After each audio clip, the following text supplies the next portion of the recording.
On Friday, we talked about the comments to Jarrett Bell of USA Today from Sean Payton, where he just aired out Nathaniel Hackett last year and the chaos and dysfunction that was the Denver Broncos and all that. He let it be known. He laid waste to everybody.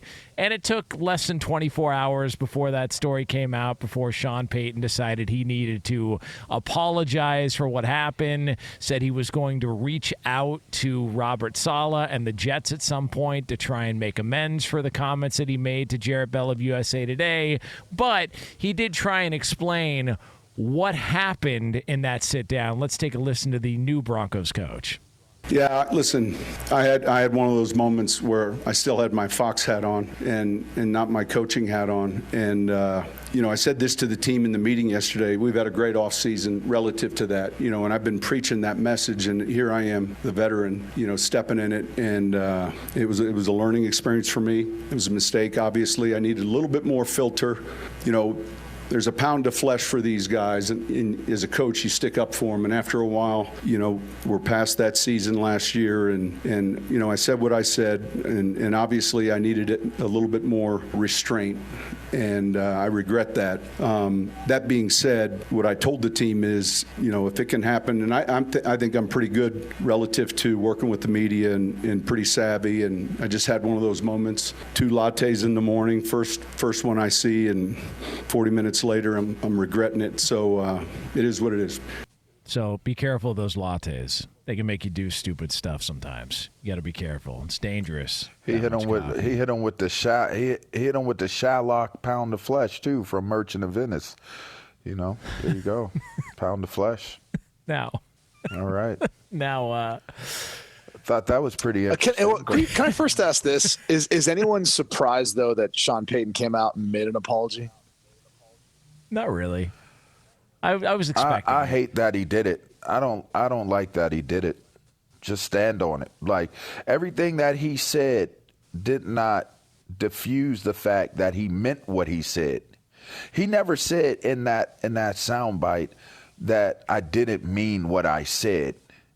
He said I said these things out loud in the context of being an analyst. I had too many lattes. I was pumped up, and I said what I wanted to say, and I shouldn't have. I should have been more politically correct, is what he said. But he didn't say that I didn't say what I didn't mean. I didn't mean what I said. I just stepped in it because I had too many lattes and pounds of flesh be coming up out of coaches' asses. Yeah. Well, so there you go. Whoa. Whoa. I'm just saying. That's what he said. Wasn't my words. It's his words. I hear you. Now, so he apologized and or backtracked on it, didn't actually apologize. I don't know if you would consider that an apology. But nonetheless, Aaron Rodgers was asked about the comments from Peter Schrager while he was at training camp over the weekend, and Rodgers had this to say.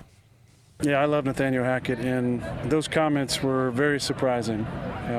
For a coach to do that to another coach, my love for Hackett goes deep. We had some great years together in Green Bay, kept in touch, love him and his family. He's an incredible family man, incredible dad. And on the field, he's arguably my favorite coach I've ever had in the NFL. Just his approach to it, how he makes it fun, how he cares about the guys, just how he goes about his business with respect, with leadership, with honesty, with integrity.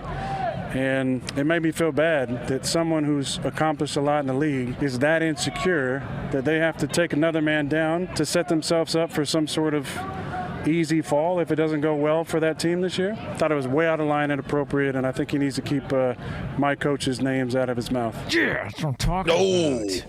Wow. He kind of sounded like Nick Cage in Con Air, Did he? He kind of looked like him like 2 camps ago. Let's hope he's a better actor.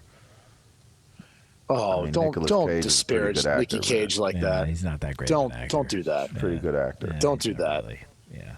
He was really good. I'm not sure why. Well, I'm not sure why you got this beef with Nicky Cage. He's not a good actor. I mean, but listen, Rodgers is defending his guy. He's defending Nathaniel Hackett. And my question would be to you guys: is this still going to be alive come week 5 when they play in October. Yes. All right. Yes. So this is going to be a feisty matchup coming up in week 5 at Denver. Absolutely. And I know you're probably asking right now, oh, God, is there any way we could know what the gambling line is on this? And I'm glad you were thinking that, and I'm glad you were just about to ask that. Because right now, the Jets are a 1-point favorite in that game, courtesy of our friends at DraftKings. A 1-point favorite at Denver week 5 in the revenge for Nathaniel Hackett against Sean Payton and the quote-unquote insecure comments he made about him. So we've got a 1-point favorite on the side of the New York Jets as they head into that game. I'll take the point. I'll take Denver in the point. You know, A-Rod has no problem ethering people, man. So I would assume he gave his little thing on it, saying keep my coaches' names out of your mouth, and when they get to game week, I can guarantee you a motivated Aaron Rodgers. It'll be, I'll take the over on that 1 point. That's yeah. I don't want a motivated Aaron Rodgers against me. What I didn't understand was why it was necessary for Sean Payton to out his feelings about the whole situation. I know there was a bunch of people in the media who, after he made those comments, kind of came to his defense. Someone actually did like a tweet, and they tied together like 4 figures in NFL circles who didn't come to Sean Payton's defense, but were trying to justify why he said what he said, and that it was intentional and it was meant for his locker room and everything he does is with intention.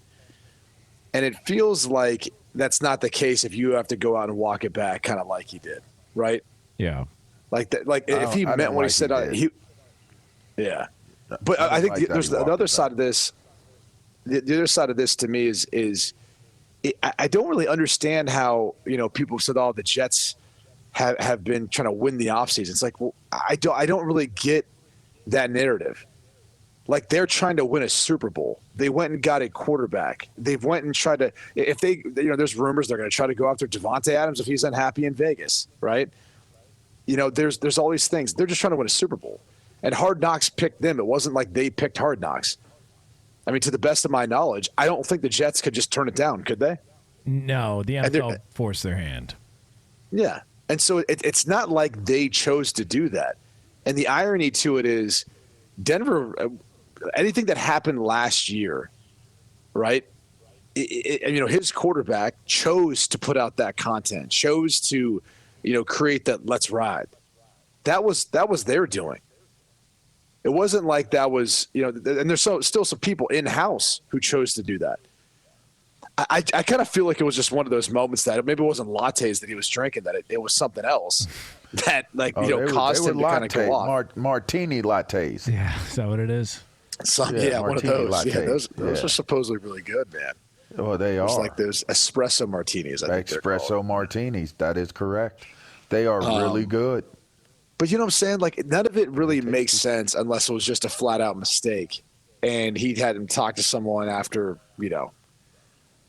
whatever, maybe had a couple beers or something, and he got a little too loose with what he was saying.